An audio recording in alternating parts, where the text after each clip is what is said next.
Sometimes I want to create, but I know it doesn't fit. I couldn't make this a video and post it on my channel, because YouTube would be like, what are you trying to do, boy?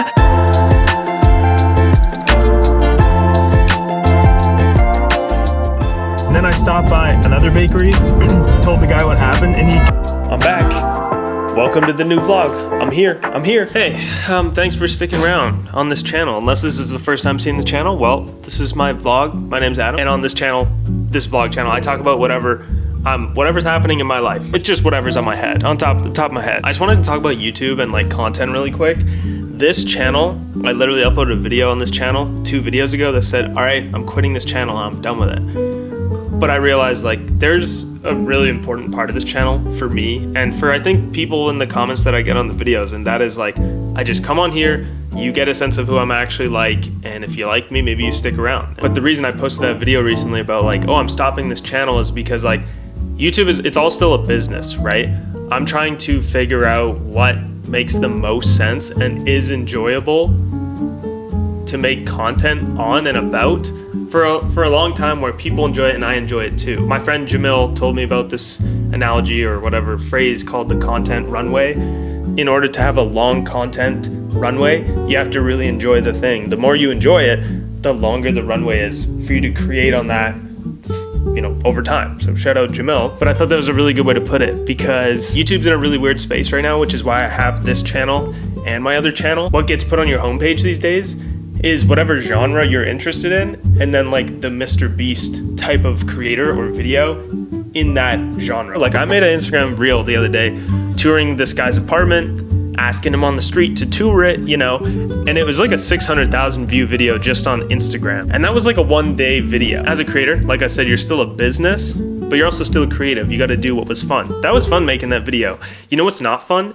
Making a 10-minute video that I spent, 30 hours on.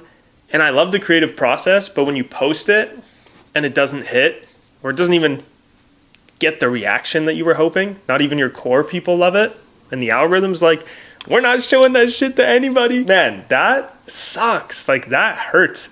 And you can only take so many of those blows before you're like how much do I love it?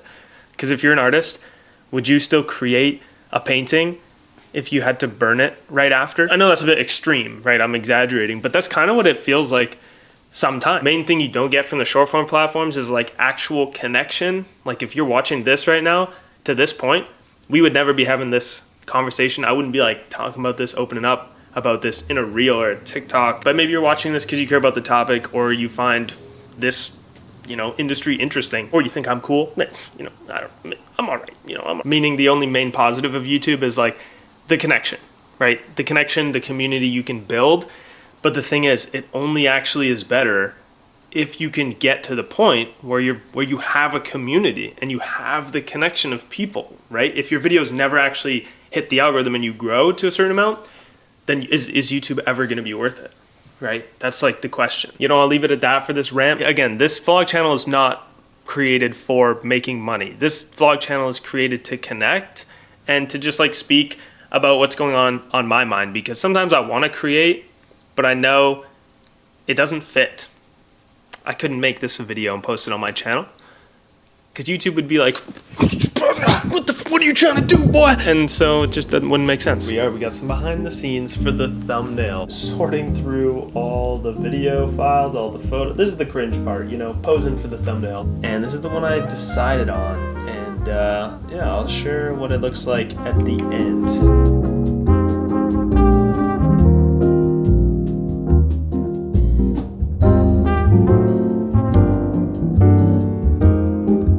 My general idea is to use Photoshop AI fill to like zoom out a little bit.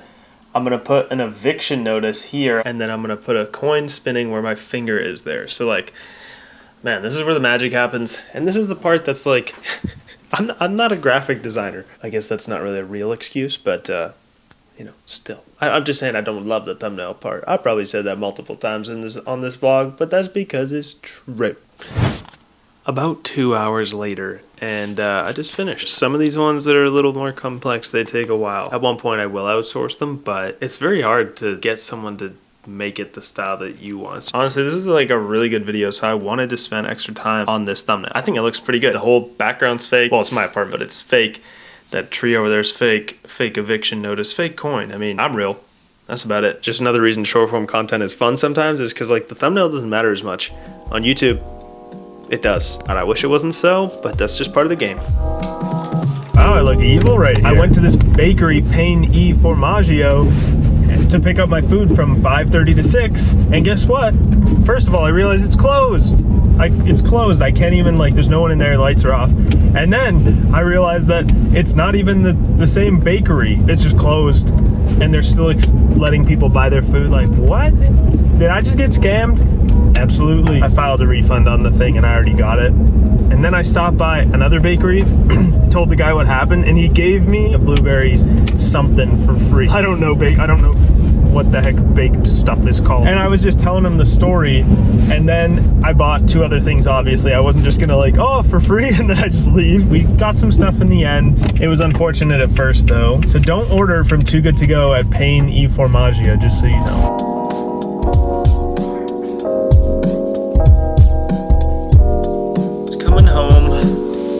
Full Saturday of real estate. You know, real estate, some days you see some stuff, they like some stuff, they like it, they want to make an offer and you make money. Sometimes you see 100 places in a couple months and you know you make $0 from all the times you spent with those clients, and that's fine. But I'm like a productive efficiency mindset person, so like sometimes it's like I'm like, damn, I know.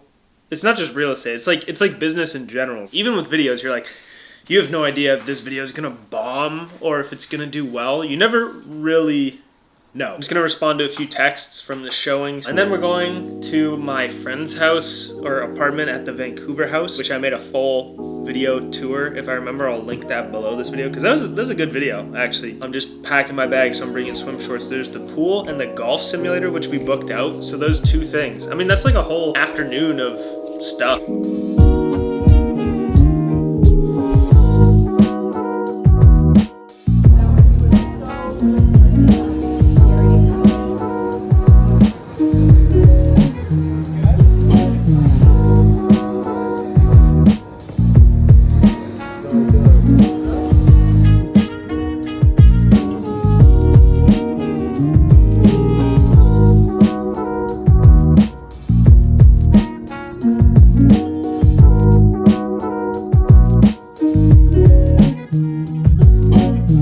Downtown at night. What up? It's the next day and the golf simulator was closed.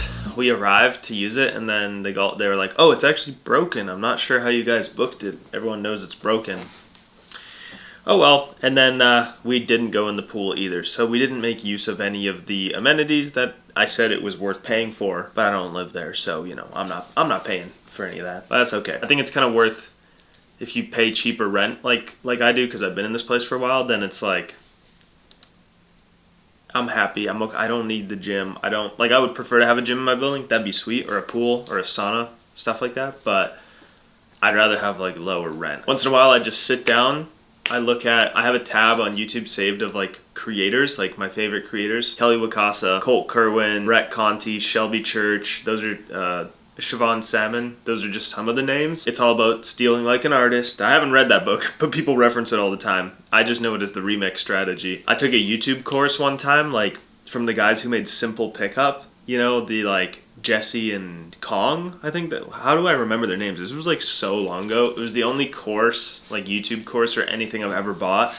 I didn't end up using it a ton. I was still a kid, so I didn't like apply things that much, but they were like OG YouTubers. And nowadays, man, the landscape has changed so much. Like, it's more of a mental game than anything else, and just constantly hitting your head against the wall until you like find something that kind of works. Anyways, once in a while I sit down, I use Notion, who is not the sponsor of this video. Maybe one day we'll have sponsors on the vlog channel. That'd be cool. But I sit down in Notion here. On the left I have video ideas, my short form ideas, home makeover apartment series ideas. And anyways, these are all just like ideas, right? And I write them down, and then you click inside them. There's a script. I haven't scripted this one. Best thing you can do for content, or like to know what works, is like everyone out there making content is just A and B testing for you. So it's up to you to like see what works, see what people are clicking on, and the mass audience is interested in, and then like, you know, recreate it with your own story and your own topics. And then you cross your fingers and hope that the algorithm's like, okay, I'll give you a chance. So this morning, that's what I'm doing. I feel like my idea list was getting a little bit dry, so I was like, okay, I gotta sit down, write them out. And I just came up with a good one that is like touring Vancouver's houseboat. That's kind of sweet. And I'm gonna make a short form video and a long form. Don't get me started on like making a whole video for short form and long form. That's like a solution that we gotta figure out as creators in the next little while, because so many people say they burn out because they're storytellers, so they make a 10-minute YouTube video, and now it's like, okay, now make it again. Film it again this way. And in 40 minutes, we're leaving to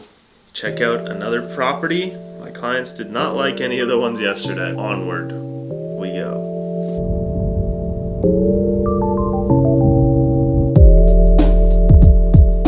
My roommate just moved out, so now this place is all mine. You're all alone. I can walk out here and vlog just like this. Ain't nobody gonna start cooking in the background. This is gonna be the office. I'm actually gonna move my desk setup into here. This bed frame is actually gonna go in this room. If you haven't seen the layout of this apartment, this is what it's like currently.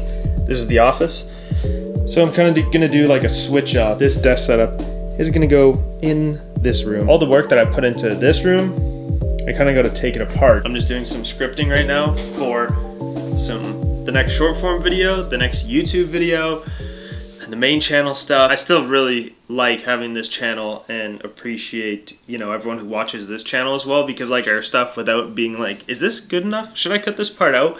Because people might get bored and then the retention's gonna be low. I know I'm talking about YouTube a lot in this vlog, but that's because, I mean, it's a big part of my life. It's a lot of what I do. Planning 2 videos right now, and sometimes it's hard to not feel like there's a lot of pressure in the planning stage. When your life's part of the videos, you kind of have to like tailor your life to fit a story. And it's not like you're making the story up, like it's fake or whatever. Me moving all my furniture into that room and redoing it, like there's a content opportunity, but what's the story? Some people just say, oh man, don't worry about the algorithm and make videos that you like, tell good stories, and make good videos, right? And I guess right now, my game plan is like for the main channel, I'm trying that for 6 months. I'm really trying to just tell stories that I find really interesting and that I really have a good time filming. If you haven't seen the last video, I'll link it below this in the description. But I think it was a really good video, and I'm proud of that video. But it's weird when you make like the best video you think you've made in maybe ever or super long time, but the results are just like worse than the other videos, and it's like, what are you supposed to do? And I think sometimes it just takes time for people to understand what to expect from your channel now. So I don't know, if you have any thoughts on it, let me know in the comments. I do read all the comments on this channel's videos, just because it all comes down to, you know, everyone has a goal in mind, but then deciding like the path, but you don't get to decide what path gets you there. You just have to take a bunch of them, and then the numbers tell you, if they ever tell you. Constant thoughts inside a creator's head that's trying to figure it out. I think it's good to share like what I'm thinking. I know there's probably some other creators that watch these videos too, whether it's any type of creator you are, but I think we all feel this way sometimes. Okay, last thing I'm gonna say, just because I went and just looked at how my most recent video is doing not great, but the comments and the support, like I was just talking to Matt Mort, another YouTuber from Vancouver, and we were just talking about the importance of like when someone says in the video comments saying like, this is my favorite video of yours, or like, this is the best video you've made in a long time. And I had several of those comments. I really went next level with this one. I tried to. And to get some of those comments, it's motivating, and it feels really good to see that when people say like, you know, this channel is underrated, or this video deserves more views. And there's like a contrast of what it actually gets and how it feels. Because it feels good, but it also feels bad, because it's like, what? Let me get the views then. You know what I mean? Anyways, I just appreciate those kind of comments. So if you've ever left a comment like that on my video, thank you. Thank you.